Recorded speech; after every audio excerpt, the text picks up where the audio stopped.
Supposing the case does not go the way of Nnamdi Kanu, are you foreseeing probably tension in the southeast? Not just tension, there might not be election in the southeast, and by extension in Nigeria. So that's why. Why do you think so? Because people will be disappointed, and when people are fed up, they no longer fear anything again. The worst will be death, and when people no longer fear death, they have reached a limit where they become dangerous human beings, and that is where this judiciary is pushing us to, and that's the reason why the Mr. President needs to halt this, so that we don't get to that level. Today we have in our midst Comrade Atiku Isa, who is the President of National Association of Nigerian Students. Comrade, good to see you. Thank you very much. It's a pleasure having you around. Thank you for having me. But again, Comrade, are you the President or factional President? Which one are you? Because some other person is also claiming to be NANS President. I think that has been laid to rest by the President and Commander-in-Chief, President Bola Ahmed Tinubu, and also the Honorable Minister of Education, Dr. Tunji Alausa. A letter was written to me and I was addressed as the NANS President. I can show you. This is the letter. I was addressed as NANS President by the Honorable Minister of Education, Dr. Tunji Alausa, and I was invited on the instruction, on the directive of President Tinubu, through the Chief of Staff, Bajabi Amila. The President and Commander-in-Chief asked me as the National President of NANS to meet with the Honorable Minister of Education. So that has been laid to rest. I don't want us to go back to what happened, and the person that is claiming, he can continue to claim. But who is in control of the entire Nigerian students? I am the one who is in control. I am in charge of all the affairs, and the President, of course, he is privileged to information more than all of us as the President of Nigeria. And he has addressed me as the NANS President. The Honorable Minister of Education addressed me as the NANS President. So what else? And Nigerian students see me as their President. So I don't want to go into that at all. All right. In the course of all this struggle, you ended up in detention. What was the experience like? And would you also like to go back to that kind of environment again?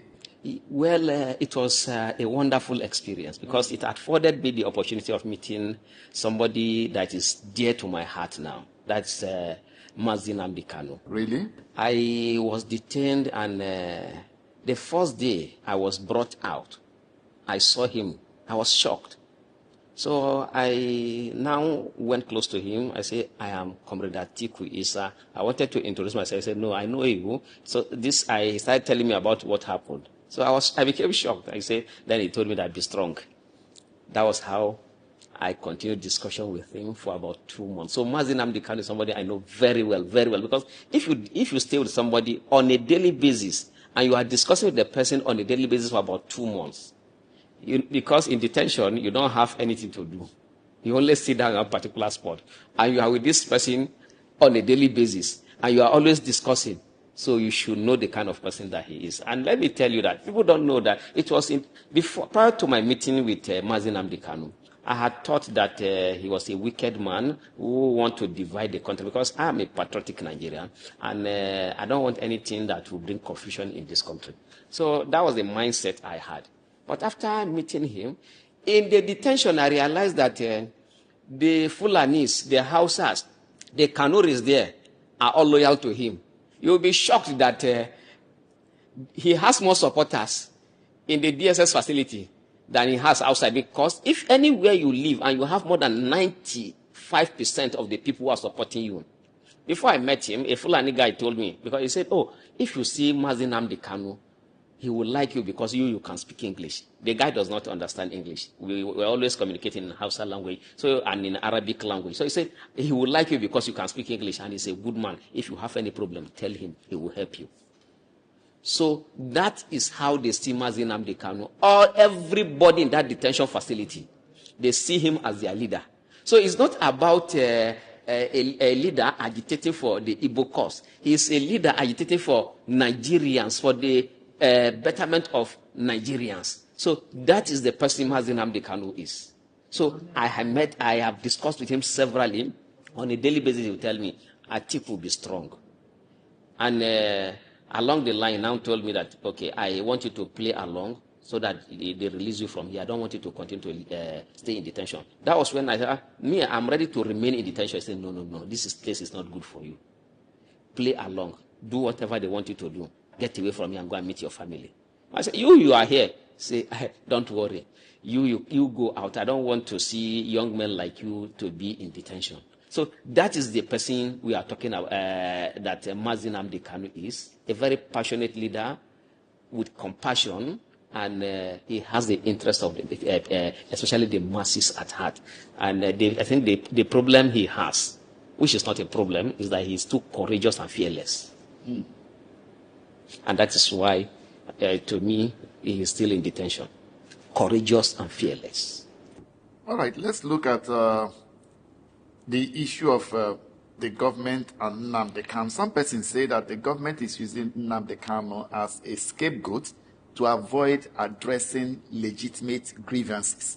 They argue that Showere, Iboho, the chairman of Meiti Allah, all of them had issues at one time or the other. But government discontinued with that case and wondered, why is Nnamdi Kanu's case different? Yes, I agree with those who say that. And but I also want to say that this did not start with the administration of President Tinubu. He was arrested during the last administration, and because they don't want to address the real issues. This thing is very simple. Why? What do you think are the real issues? The real issues are the insecurity, marginalization, and inequality in the country. These are basically the real issues. Address these issues. On this, because I believe that President Tinubu is a listening president. Yes, and just like I said about Mazi Nnamdi Kanu being fearless and courageous, which has put him in detention, one of the things that, though is not something that should be seen as a weakness, which the President Tinubu has, is that he's too loyal to his friends. And he always stands by his friends. So he will not want to do anything that will embarrass his predecessor. So for that reason, he's taking his time. But on this, I really want to appeal to the President and Commander-in-Chief that if the likes of Igboho, their cases will be discontinued. The chairman of Mieti Allah, their cases, Mieti Allah was arrested and detained in the same facility where Mazi Nnamdi Kanu was detained. I was there, so I know all of these things.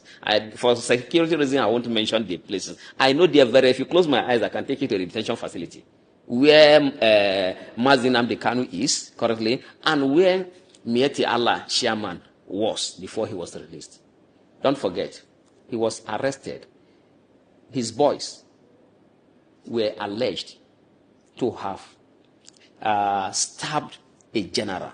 You see, his boys were alleged to have killed soldiers. I know all lives are equal, but the life of a military man should be seen as being special because they protect the lives of of others.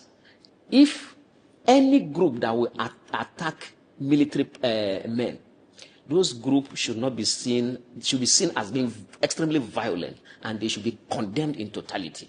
The military men deserve respect and honor because they are putting their lives to protect us. So now, this same man, his case was discontinued. A Fulani man, his case was discontinued. Yes, he's my brother. I'm happy the case was discontinued, but I'm not happy that military men were attacked. Now, Igboho, who was agitating his agitation was very violent. So many lives were lost. Security personnel were attacked.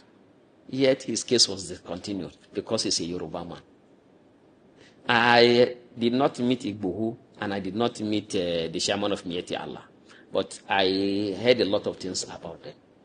But in the case of Mazi Nnamdi Kanu, all the things, he has been in detention. If the last one and the one that he's still in detention started in 2021, for all of these years, if they have anything against him, why have they not brought it out? There's nothing against him, unlike these two people that their cases were discontinued. The president and commander-in-chief has the power by the Constitution of the Federal Republic of Nigeria. He can direct the Attorney General of the Federation to discontinue with this case in the interest of national healing and unity of the country. The last time, he should know that these two men I mentioned do not have the kind of support that Mazi Nnamdi Kanu has. Okay, I am in order now. As at this moment, I am still owing, as a result of the mobilization I did for people to come to Abuja to protest for the release of Mazi Nnamdi Kanu. We knew that they were going to attack us. We were tear-gassed. We still protested. We are ready to lay down our lives for Mazi Nnamdi Kanu because we believe that he has our interest at heart. So a man that has such support, I'm not talking about, let me tell you this, that in the entire of the Southeast, all the governors combined together do not have the kind of support that Mazi Nnamdi Kanu has. All the governors combined together. And like I told you earlier, which is one of the things people see as the weakness of President Tinubu, and to me it's not a weakness. Just like Mazi Nnamdi Kanu's fearlessness and courage is not a weakness. The president is always standing by his friends. His friends in the Southeast know that once Mazi is released, they will not be able to rig, maim, and retain their offices. So they are the one running up and down to plead with Mr. President to continue with this case. Mr. President is a comrade. He has been in struggle for a long time. So there's no way he will allow Mazi Nnamdi Kanu to continue to be in detention. He would have since ended this shenanigan called trial, which has lasted for 4 years and nothing has come out of it. But because of these governors and some leaders, when we wanted to do the protest, I reached out to some senators from the Southeast, some leaders from the Southeast. Their responses made it clear to me that they were the ones behind the persecution for Mazi Nnamdi Kanu, because these people cannot win election. So on this, I want Mr. President to know, I, as the national president of NANS, I have taken steps, and I really want to be involved in this completely. One, I went to Kano, because there's one of the most vocal minds in terms of grassroots politics in Kano, Honorable Ilyasu Musa Konkoso, who was commissioner during the first time governorship position of Rabi Musa Konkoso. He was also commissioner when Mala Ibrahim Shekaro was governor. He was also commissioner when Ganduje was governor. He has been commissioner since the inception of this republic. Only in this, that is with President Tinubu, that is not commissioner. I went to him, I told him that, you see, because he had called me before that the youths listening to you, especially in the northern part of the country, I want you to work for President Tinubu. So last week I went to him and said, yes, I'm ready to work for President Tinubu on one condition. You are close to Ganduje, and you are close to the presidency. You are close to the National Security Advisor. Meet them. Let them discontinue with the case of Mazi Nnamdi Kanu in the interest of national healing, so that at least when whatever position we take, people will not see us as being tribalistic, sentimental. Let them discontinue. If Igboho's case will be discontinued, our brother, the chairman of Mieti Allah's case will be discontinued. Let the case of Mazi Nnamdi Kanu be discontinued, and then I can assure you that I will move around the entire north to campaign for President Tinubu. I will do that. I told him that. I went to Kano, I met with him, that this is the only reason. This I will do. I will also appeal to him that there's no need for agitation. The president, discuss with Mr. President all your grievances, so that these things can be settled amicably, so that the security of lives and properties in the Southeast and the entire country will be guaranteed. This is what we want. We have, you see, this diversity is good for us. As a northerner, why do I like the Igbo people? Most of them are resilient and they are courageous. That does not mean you don't have cowards among them. When you say a particular tribe has this character, what it means is that more than 70% of them, they have that character. But you can still have some persons again who do not have such characters. So now this is a region that more than 70% of them are resilient. They are very hardworking. They are courageous. And they love their leader. We in the north, we also love him. Mr. President, I appeal to you, in the interest of national healing, I appeal to you, please, let this case be discontinued so that we can have peace in the southeast, so that we can have peace in the entire country. And it will be to your credit that during your tenure, the southeast was stabilized. It is far better.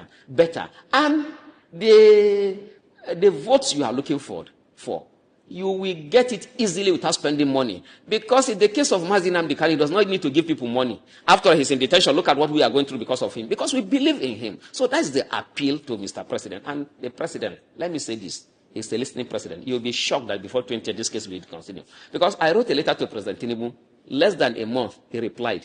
I was shocked. How is this possible? That's the president of over 200 million people. How is it? I have written letters to governors. For more than 2-3 months, they have not replied. And you, as the president of the entire country, you are replying in less than a month. How do you do this? So that's why I'm using this medium to appeal to President Tinubu. There's no need for this case to continue like this again. Let it come to an end. Political settlement is the best way so that we can have peace in the country. What do you say to those who argue that Kanu detention is illegal under international law? Some others say that he's a terrorist and all kinds of allegations. What is the truth? Given the little you know about him, your interaction with him in the last 2 months while in detention, what do you think? I think by my little exposure and my stay in the north and in some other parts of the country where I have had cause to listen to persons who have directly or indirectly met with terrorists, I should know one when I see a terrorist. A terrorist will not be talking about peace. I was shocked when I met with Mazi Nnamdi Kanu. He was always emphasizing about peace and justice. So a terrorist will not want people to live peacefully. A terrorist, you see, there are some things I don't want to reveal because of the security implication. But because there are some persons in detention that anytime they have opportunity, because not all the time they bring you out, when they have opportunity to see Mazi Nnamdi Kanu, the Fulani girl that the first time I met her in that detention was when I saw her with Mazi Nnamdi Kanu. She had gone there to complain, to ask for favor. So I was shocked, why is this? Yeah, because they don't usually allow that.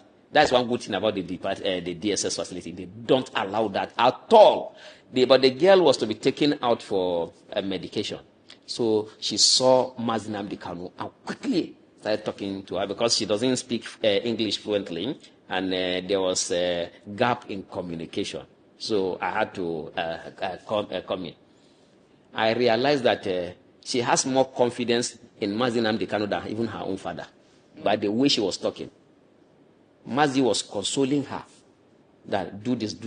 She said she was even complaining that she has stayed here for a long time. She doesn't want. She was talking about even committing suicide. Mazi was consoling her and telling her what to do. That's the kind of, if a terrorist will not bring. I'm talking about a Fulani lady, and they are virtually all tribes you find there. Everybody in the detention facility rallies around Mazi Nnamdi Kanu. And the way he was always speaking to me, a terrorist will not be talking like that. And, okay, another thing again. On a Salah day, that Salah I spent in detention, the big Salah, I, as a Muslim, I felt irritated. But even Mazi, he doesn't, he tolerates all of these things. Because on that Salah day, during the celebration, the Muslims usually shout, Allahu Akbar, Allahu Akbar. But they were shouting. So I was calling, you see, this detention facility, they are Muslims, they are Christians, they are others. Aside that, you don't have, it's not, even if all of us are Muslim, you don't have to shout and disturb others. At this particular time, some persons want to sleep. Some person wants to just sit down quietly. You cannot be shouting like this. But throughout, for the 3 days that happened during in the detention facility, he will not complain. Instead, those who want to come, because when people have problem, they run to him, not even to DSS officers who are supposed to take care of us. He will tell them, no, it's just for a short period of time. Just be patient. When you live with people, you have to tolerate them. I was angry. But he was calming others down, because I was also telling those that were, I said, no, you don't have the right to shout. We are all here. Even if all of us are even Muslims, you don't shout. Some persons will want to sleep. But because I lead prayers in the detention facility also, but some persons, most problems that we have in this country is as a result of ignorance.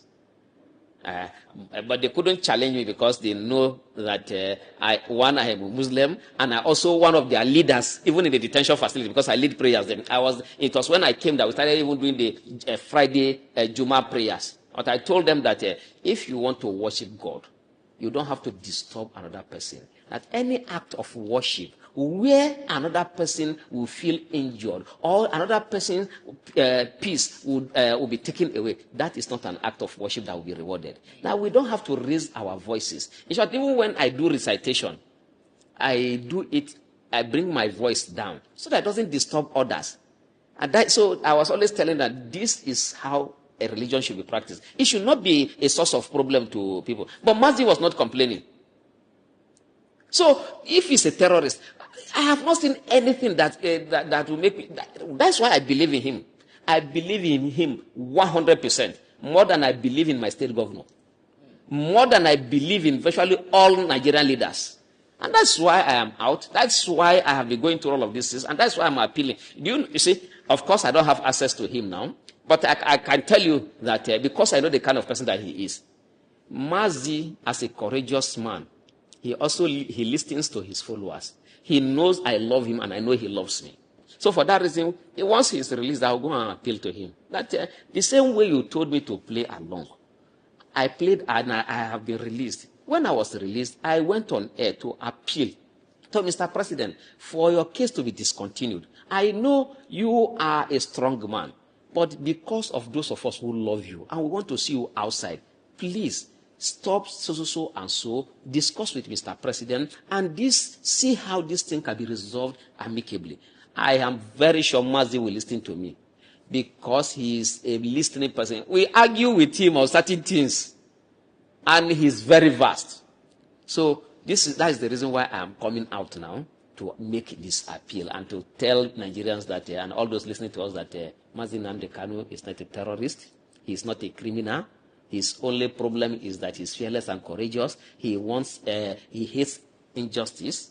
He used to tell me, he will speak in Igbo and translate to me. He will say this is a proverb in Igbo language. That I remember a particular one that he told me, that in their place, when a child is beaten by his parents, is being beaten by his parents, and the child runs to an elder, yes, that elder now will now serve as a shield, so that the parents will not continue to beat again. And also that if anybody is being molested, it is the responsibility of others to come out and stand for the person who is being molested, so that you don't keep quiet when a particular person is being humiliated. That he will speak in, he said that this is a proverb in Igbo language, and then he will translate that this is, so there are so many things he told me, so that these things are not allowed.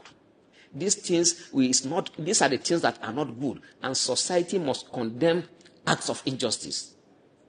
And that's why, and he demonstrated that, and he's still demonstrating that in the detention facility where he is. As I speak to you, if not because of the professionalism of the DSS officers who are close to him, I can tell you that all of them, if you ask them, those that are close to him, that work close to him, all of them, no exception, will say that they should release him. All of them, they like him. The way they interact with him, you see that they like him. Everybody that detention facility, they will want him to go, but they will miss him. All. You have virtually all tribes in that detention facility, but all will want him to go. All are saying he's a good man. Those who don't know him, are they now saying that all the people who are with him don't have their reasoning and their thinking is bad? Everybody in that detention facility, I let the DSS conduct a survey. Everybody will say Mazi Nnamdi is a good man. The Igbos will say the same. Yorubas will say the same thing. The Fulanis will say the same thing. The Hausas will say the same thing. I met him just for how many days. See how I am passionate about him now. I'm among those who are his members already. Anywhere he goes, that is where I go. Because I know he's a good leader.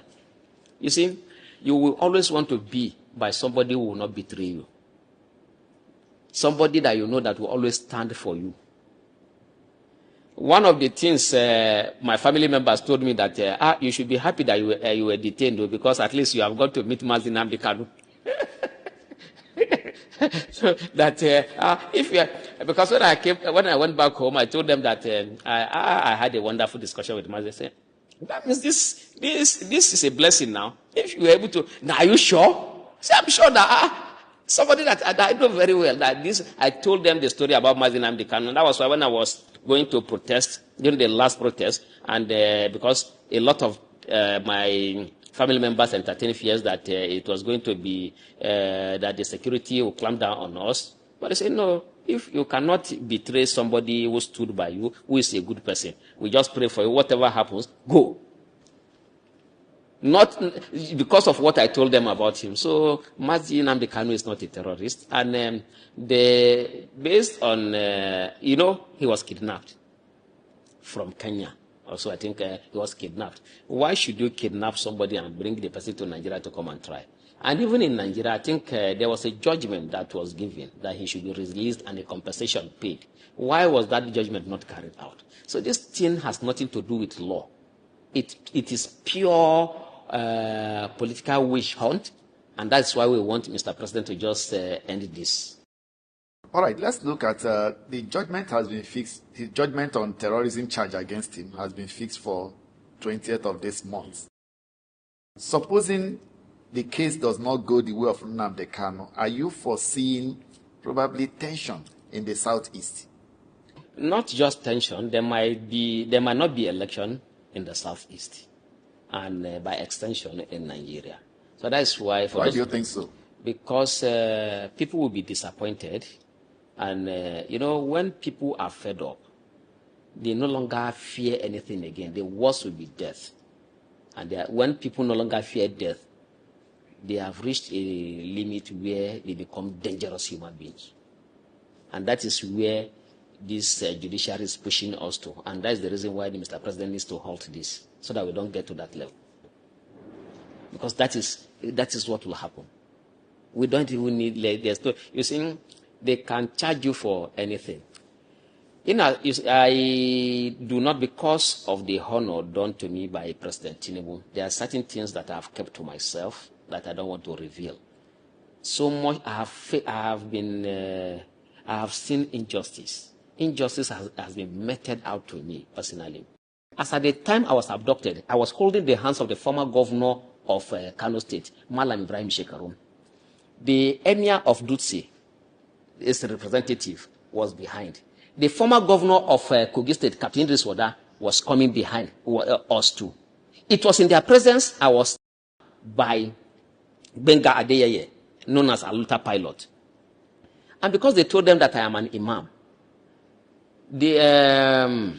one of them brought out alcohol and forced me to drink. And that was the first time I took alcohol. But there are so many things worse than what I have just said. I have kept that to myself because of the honor done to me by Mr. President. But if they don't release Mazi Nnamdi, we'll come out and tell the full story. All those that are involved will say it. Let them come and take my life too. So all of these things, they can charge anybody for anything.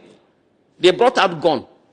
Since I was born till this moment, people, the only thing they have ever complained about me is that Atiku is stubborn. Nobody has ever accused me of even stealing or attacking anybody. I have not slapped anybody before. And let me even say that I want to exonerate the DG, because the DG, all the things they plan, they actually plan for me to be there throughout my tenure as NANS president, so that their thug will take over. Ladoja Olusola, who hit me in the eye, and Yinka Dada, who is the former NANS president, who stole my phone, with Olusola. How are you sure the allegations you are making? How are you sure that they stole your phone? Since did you see them with it? Is there any evidence to? They abducted me now. My phones were with me. They abducted me and took my phone. How am I? And I saw them, and I also know them. I have known them before now. They stole Salahuddin Lukman asked me to put my PIN. I put my PIN. And then they took away my phones. This country, they can frame anybody up. And that's why I'm passionate about this Nnamdi Kanu's case, because they have done this to me. So if you say terrorism, I'll just say this, in short, anybody you say even is a criminal in this country, I don't even believe. Because I have never held gun in my hand. I have friends who are police, DSS, military. In short, I even have friends who are generals in the Nigerian army. Because I studied computer science, I know that when subjected to forensic examination, your hand, they can know whether you have held a gun before or what kind of gun before. So even if you keep it, I will not touch it. If the DG had carried out what they wanted, then maybe I would have been killed by now, or even after raising I would have been assassinated. We need something that will work. I don't care if you like, bring all Yoruba, as long as the system will work, but they must be competent. If you like, bring all Igbos. Okay, why are we not complaining that the Super Eagles of Nigeria is dominated by Igbos? Okay, because we want to win, ba? Why are we not complaining? Because we want to win. If you want good results, look for the best people. The guy, you see that, or the operation in the DSS, they don't even have, they don't know how to gather intelligence at all. They are behaving as if they are combatant. Throughout my stay in DSS facility, every time they bring me out, only one man I was always afraid of meeting. And that's the deputy director in charge of investigation, because he is always very calm. I saw intelligence, very calculative. I said, Kai, I always fear him, but he will never shout. But others that used to shout, these ones, they don't have anything. They don't have, because they are always shouting. So when the only person I was always afraid of was the director, the deputy director in charge of investigation. And the time they allowed my family to come and visit me, my family stayed in his office. So I told, don't speak to that man. That man is too intelligent. Even movement, he will be able to know what is in your mind. If you are so. When they visited me, I said, even water, don't drink. If you greet him, don't say anything again. They waited for me for about 2 hours because they took me to hospital. Nobody spoke to him. Anything. I said, yes, don't talk to that man because he's the only intelligent man in the entire of DSS that I met. Those who are not courageous are not good to work with people. Those who cowards, you see, acts of cowardice can be easily detected. When you see a man that vacillates from left to right, depending on the side that has immediate material satisfaction, such a man is a coward. You don't need such a man to work with you. Men who are not ready to make sacrifice, they are not fit to be in position of authority. It will be, President Tinubu is courageous. By discontinuing with this case, he will show Nigerians that he's a courageous leader. He's fearless. It's not that he doesn't have the power. He has the power. It's when you have the power to do and undo, but you restrain yourself. That is courage. All right, let's wrap up this way. What will you tell the president about the Southeast who feel that they need healing? The killings in the Southeast, how can we stop it? The people of the Southeast continues complain about marginalization. How can we address this? What do you have to say to the president? The marginalization is real. And that is why I'm appealing. Well, first, release their son. They love him. And this same is their son, is their leader. They love him, they respect him. They want him released. He is the only person in the entire of the Southeast at the moment that can say, all of you, put down your weapons. Not with force. Okay, you have sent military there. They have not been able to achieve that. A man that can tell them to put down their weapons and they will listen to him, why will you keep him in custody? Those that are giving you contrary advice to what we are telling you now, they don't mean well. We want peace in the Southeast. These people will be able to help your government to improve and also improve livelihood because they are hardworking. You don't, with this agitation, okay, during the last protest, even in the Southeast, all shops were closed. The roads were empty because of one man Which governor do you think in the entire of the Southeast can command such respect? So release him. The marginalization is real. But President Tinubu, you are trying. I think one of the service chiefs is even from the Southeast. So give them, those who are competent. I'm not just saying give appointment because somebody is from Southeast. I don't want that at all. You have competent people from there. Bring them on board.